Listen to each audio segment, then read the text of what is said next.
Good afternoon. Let me talk to you a little bit about code enforcement. Code enforcement is the organization that works with the other community organizations to make sure that the codes, the laws, the ordinances that are passed by the county commissioners are followed.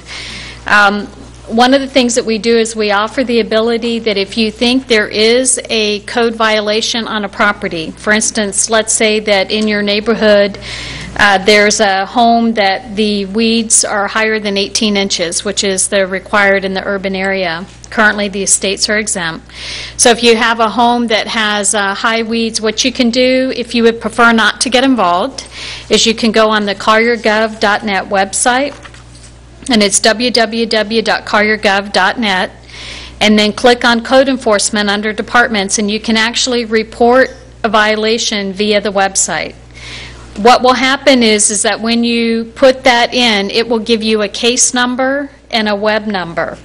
And then you can periodically go back to that same website and check the status of the violation, whether violation has been, the case has been opened, and then when the case has been closed. One of the things that we've done is, due to the feedback of our community members, there was a desire to be able to not to report anonymously, but also to get the status. So this is something that has been implemented, and so at any time you can go on that website. If you need to report a violation, you can do it there. It'll give you a web number. Hang on to that web number and case number, and then you can periodically go back and see at the point that the case has been closed.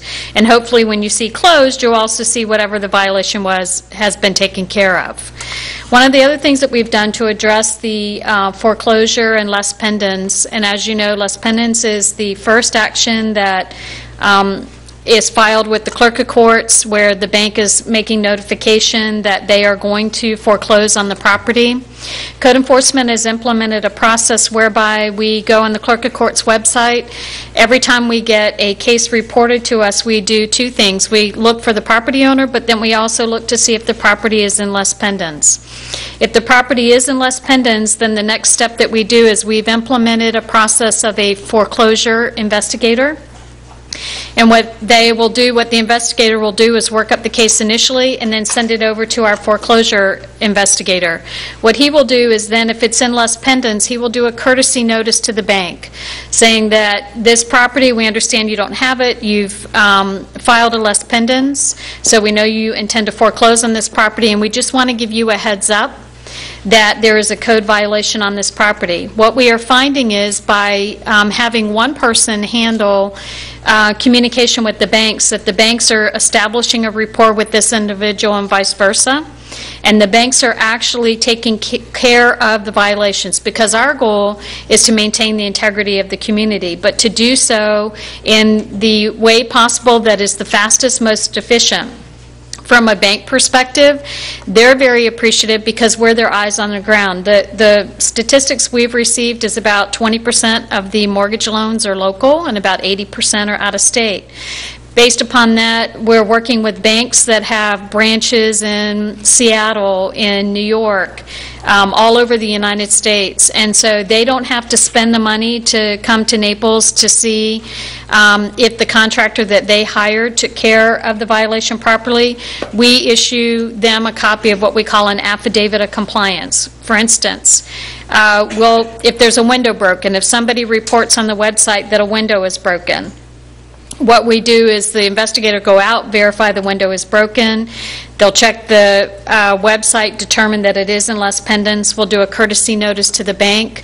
At that point, the bank may go out and fix the window. Then we'll send the investigator out, confirm that the contractor did it correctly, and send that to the bank. So it has saved, it's very efficient, has saved time and money for everyone. We maintain the integrity of the community because the window gets fixed, and the bank is happy because they've protected their asset. One of the other things that we do have the ability to do is, if there is a violation and the bank is not interested in helping, and obviously the homeowner, they're in that situation because most likely they can't expend the money to abate. The county does have a program where we do abate the violation. We have contractors on a list that we utilize to fix windows.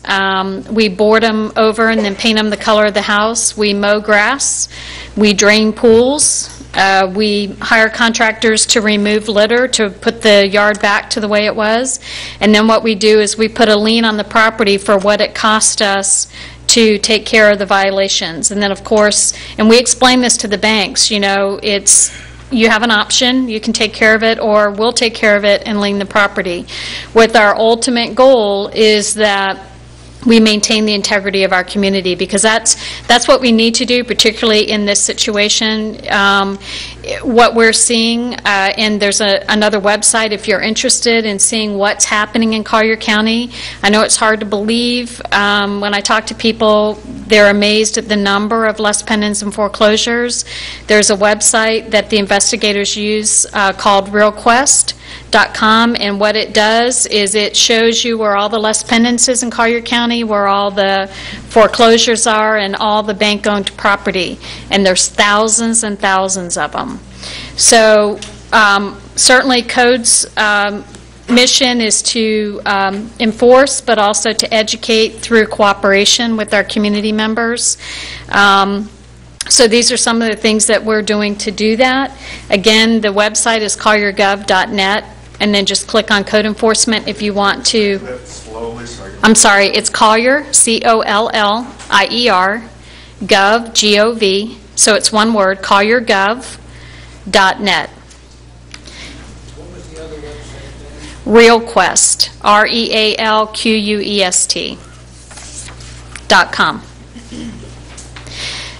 And the last thing that I'll cover, but Chief Bloom will cover it in more detail, is that code enforcement in conjunction with the Sheriff's Office, with homeowners groups, with civic association groups, have formed community task forces.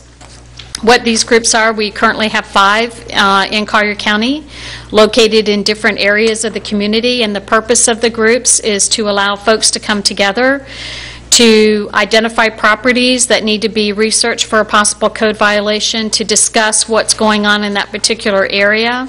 The Sheriff's Office, the Fire Department also participates. Pretty much all your agencies participate in these community task forces. And so if someone wants to talk about a particular property that's a problem, they can bring it to that task force, or we encourage them just to go right to the website, input the information, and we'll get an investigator on it.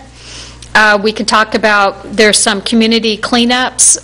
Golden Gate Task Force in the Golden Gate City area has done several community cleanups where the task force has gone out with the assistance of Boy Scout troops and other groups, and have actually cleaned up the neighborhood.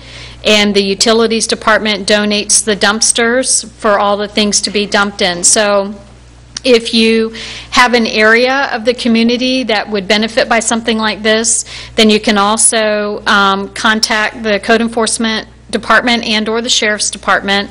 The Code Enforcement number is 252-2440.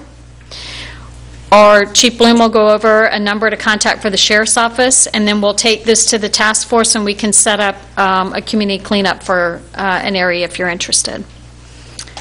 That's it. Did you want to open for questions or wait to the end? Perhaps we could wait to the end. Okay. All right. Thank you.